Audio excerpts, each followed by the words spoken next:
The night Nora called me, I had been staring at the same half-eaten bowl of pasta for 20 minutes, not because it was bad, but because eating alone gets quieter the longer you do it, and I had been doing it for 8 months straight. My phone was on the table. I was not expecting anyone. The people who used to call on Friday nights had mostly reorganized their lives around the fact that Cooper and I were no longer together, which meant they reorganized around Cooper, which was fair. She had known them longer. I was the one who had drifted in from the outside and was now drifting back out. So when the screen lit up and I saw the name, I just looked at it for a second. Nora Ashby. Not Cooper. Her younger sister. We were not close. Not unfriendly, just not the kind of people who called each other. She was 26, 3 years younger than Cooper, worked at a landscape design firm, drove a car that made a grinding noise every time she turned left, and had a laugh that came out of nowhere and made everyone in a room turn around. I had known her for 2 years, mostly at dinners and holidays, and one uncomfortable family camping trip where Cooper and I had our first real fight about nothing, and Nora had quietly handed me a camp chair and said, "Sit here. Nobody argues at the fire." I had liked her for exactly that reason. She saw the room clearly and chose kindness over commentary. I answered, "Hey, Nora." "Hey." The pause. "Sorry to call out of nowhere." "It's fine. What's going on?" Another pause, longer this time. I heard something in the background. Music, the crowd, maybe? Somewhere with noise. "I'm kind of stuck," she said. "My friend bailed and I don't have a ride, and it's late and I didn't want to take an app by myself." I looked at the clock. Almost 11. "Where are you?" She told me. A bar I knew, about 20 minutes away. On the edge of downtown, the kind of place that served decent food until 9 and loud music after 10. "I'll come get you," I said. "You don't have to. I'm just sitting here." She went quiet for a second. Then, "Thank you, Ryan." I grabbed my keys and didn't let myself think too hard about it. She needed a ride. I was available. That was all. That was what I told myself. The bar was still going when I pulled up. Music coming through the walls, a group of people out front arguing about where to go next, someone laughing too hard near the door. I texted Nora that I was outside, and she came out 2 minutes later wearing a dark green jacket, dark jeans, her hair a little loose from whatever it had been earlier. She looked okay. Not upset, not drunk. Just tired in the way people get when a night went sideways and they want to be somewhere quieter. She climbed in, shut the door, and let out a long breath. "Thank you," she said. "I mean it. Don't worry about it." She pulled the seatbelt across and looked straight ahead. I pulled out of the lot and onto the main road. For a while, neither of us said anything. The city passed by outside. Streetlights, closed storefronts, a late-night diner with orange light in the window. "Your friend just left?" I asked. "She met someone." Nora said it without bitterness. "Just facts. She texted me from the parking lot." "Nice of her. She's normally better than that." The pause. "I think she's going through something." I nodded. We stopped at a red light. I could feel Nora looking at the side of my face, then looking away. "How are you doing?" she asked. Not small talk. The real question. "I'm all right." "Ryan." "I know what you're asking." I kept my eyes on the road. "I'm getting there. It takes a while." She nodded. I could see her in my peripheral vision, arms folded loosely across her chest, staring at the windshield. "She didn't tell me it was coming," Nora said. "The breakup. I found out after." That surprised me. Cooper and Nora had always seemed close. The kind of sisters who called each other during lunch breaks, who had a whole shared language built from years of inside references I never fully cracked. "You two didn't talk about it?" I asked. "She told me after." Nora's voice was careful. Not angry, just measured. I asked her what happened. She said it just ran its course. I didn't answer. Nora looked at me again. I didn't think it had run its course. The light turned green and I drove through it and tried to figure out what to do with that sentence. Her apartment was on the north side of town, 15 minutes from the bar. I had been there exactly once, when she and Cooper were splitting the cost of a new couch, and I had helped them carry it up 2 flights because the elevator was broken and optimism had gotten them as far as the lobby before reality set in. When I pulled up out front, she didn't move toward the door handle. I left the engine running, looked at the building, then at the dash, then at nothing specific. "You want to come up for a minute?" she said. "I have coffee. Or I think I have half a bottle of something we bought for a dinner party and never opened." I should have said no. Not because of anything dramatic. Because it was late, because I was her sister's ex, because there were about a dozen quiet reasons to keep things where they were and exactly 0 good reasons to follow her upstairs. "Sure," I said. She nodded once and got out of the car. Her apartment was the kind of place that told you who a person was before they said a word. Plants in every window, a few of them thriving, a few of them surviving on sheer stubbornness. Sketches pinned to one wall, some hand-drawn, some printed, all of them landscapes in some form. A bookshelf that was mostly full but not precious about it. Shoes by the door in a pile that meant she lived there alone and didn't have to manage anyone else's opinion about the shoes. She filled the kettle and I sat at the kitchen counter on a stool that wobbled slightly. She noticed and slid a folded piece of cardboard under one leg without being asked. "Old trick," she said. "Efficient. I've been here 3 years. Eventually you stop planning to fix things and start planning around them." She set 2 mugs out. Didn't ask what I wanted, just made the decision and moved on. There was something easy about that. I had forgotten what it felt like to be somewhere without having to explain my preferences. We talked for a while about ordinary things. Her work, a project she was designing for a small public plaza that kept losing funding in small, infuriating amounts. My job, structural engineering, a bridge repair that had gone over schedule because of ground conditions nobody predicted. The conversation was simple and the kitchen was warm, and outside the window the city made its low, steady sound. Then she wrapped both hands around her mug, looked down at it, and said, "Can I tell you something?" "Yeah." She didn't speak right away. I waited. "I called you tonight," she said, "because I was stuck." That part was true. She looked up. But it wasn't the only reason. I kept my expression still. "I've been wanting to talk to you since the breakup," she said. "I just didn't know how to do that without it being weird. Or without Cooper thinking I was doing something wrong." She paused. "Which I'm not. I just want to say that clearly first." "Okay," I said. "I thought you were good for her." Nora looked at me directly and there was nothing fragile about it.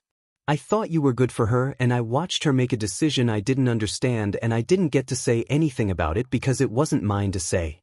And then you were just gone." She put the mug down. "You were at every birthday dinner. You fixed the shelf in my parents' hallway that had been crooked for 4 years because you noticed it leaning when you walked past. You remembered that my dad doesn't eat shellfish when nobody else did. You were just there, and then you weren't, and everyone acted like that was clean." I looked at the counter. There was a small scratch near the edge, pale against the dark wood. "It wasn't clean," I said. "No," she agreed. "It wasn't." We stayed at that table for another hour. Maybe longer. The tea went cool and neither of us got up to make more. Nora told me things I hadn't known, not secrets exactly, more like the version of the story I had never been in the room to hear. Cooper had been restless for a long time before the end.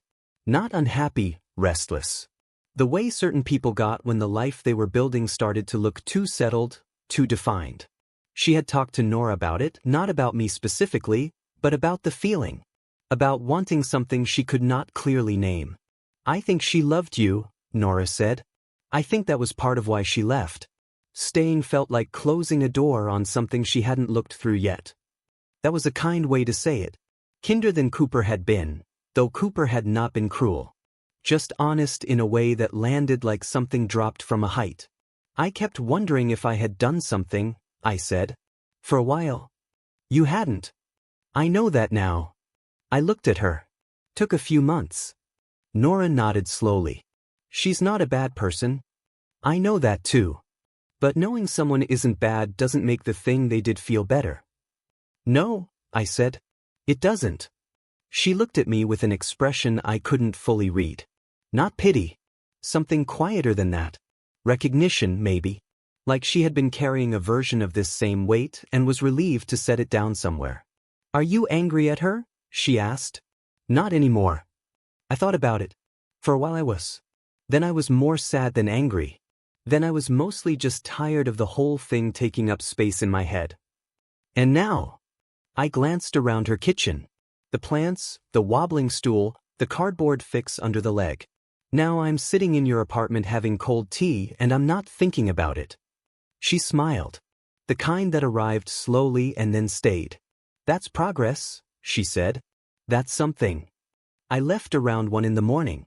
She walked me to the door, which was 3 steps from the kitchen table, and I put on my jacket and she leaned against the doorframe with her arms loosely crossed. The hallway behind me was empty and lit with that flat late-night quiet. I'm glad you called, I said. I almost didn't. She looked at the floor, then up. I talked myself out of it twice. What changed your mind? She thought about it. I figured the worst that could happen was you say no and I call an app. And the best case was this. She gestured vaguely at the kitchen. Whatever this was. Good math, I said. I'm better at math than I look. I laughed once. She smiled again. And for a moment the doorway felt very small, not in a bad way. Just close. Like the kind of close that asks a question without using words. I didn't answer the question. Not that night. I said good night and I meant it. She said drive safe and I believed her. She texted the next morning. A short one. Just, the shelf in my bedroom is doing that thing where it leans. I think I've been ignoring it for a year and a half. I stared at it for longer than necessary. Then I typed back, I know a guy. Her reply came fast. Is the guy you?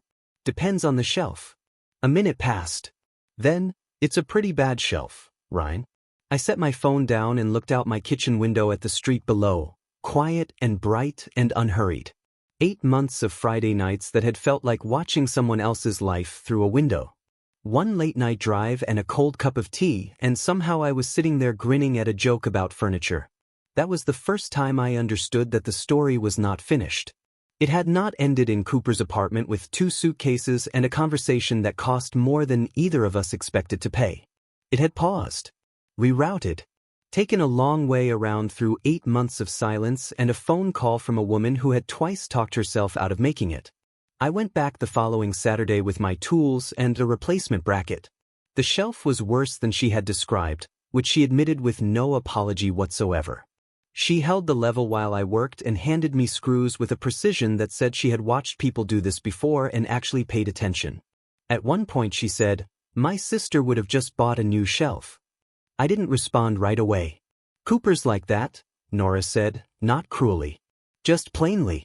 If something doesn't work easily, she replaces it. I've always been more interested in why it's leaning. I looked at the wall stud, at the angle of the old bracket, at the way the whole thing had been slightly wrong from the beginning and kept getting worse because nobody stopped to check.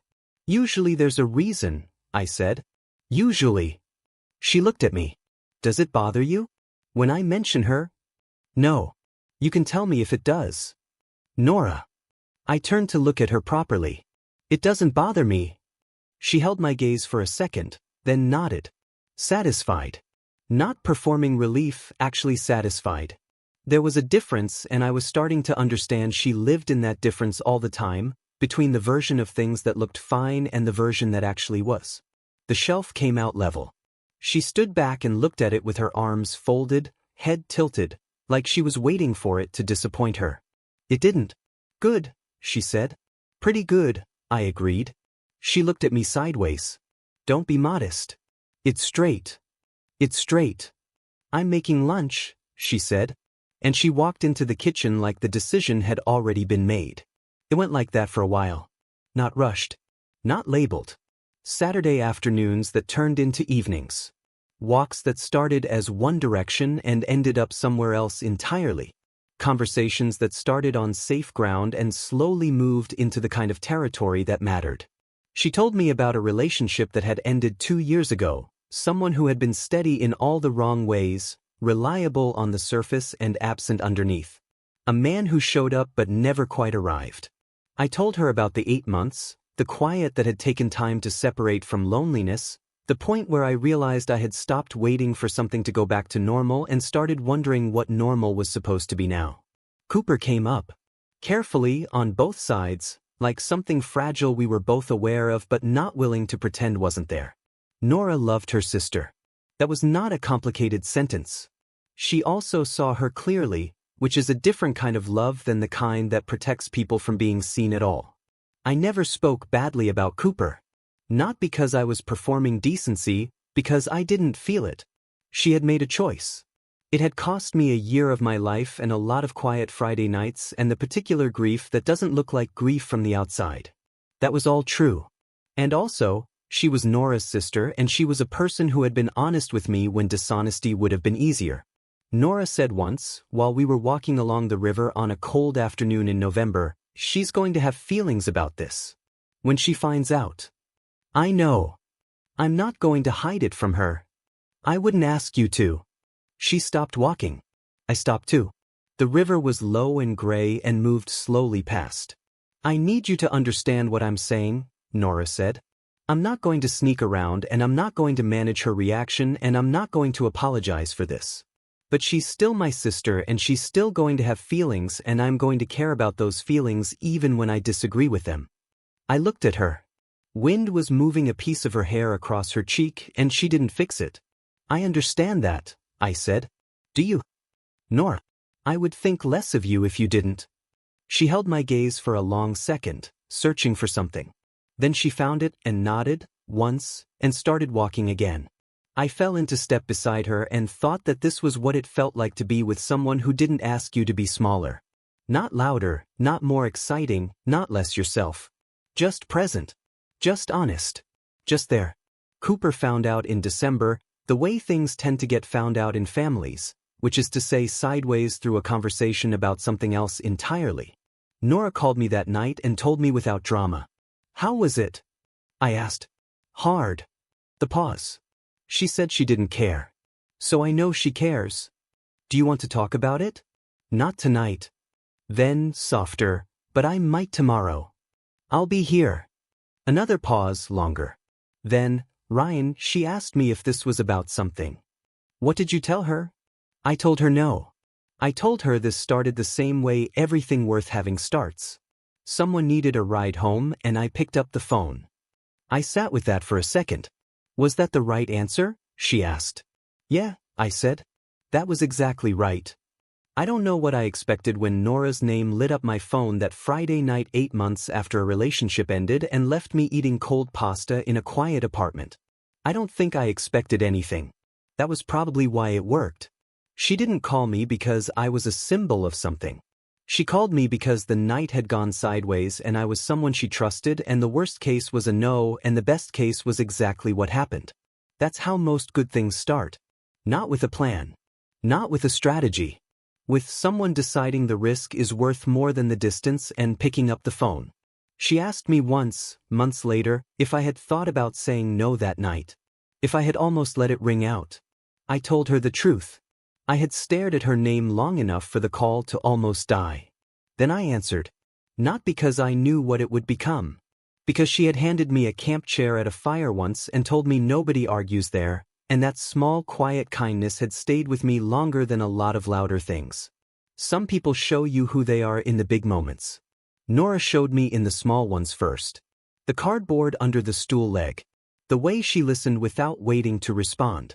The way she said my sister is still my sister and didn't flinch. I didn't know I was looking for something when she called. But I answered. And she was on the other end. What would you have done if your ex's sibling called you out of nowhere? Would you have answered? Tell me in the comments. And if this one got to you, leave a like, subscribe, and I'll see you in the next one.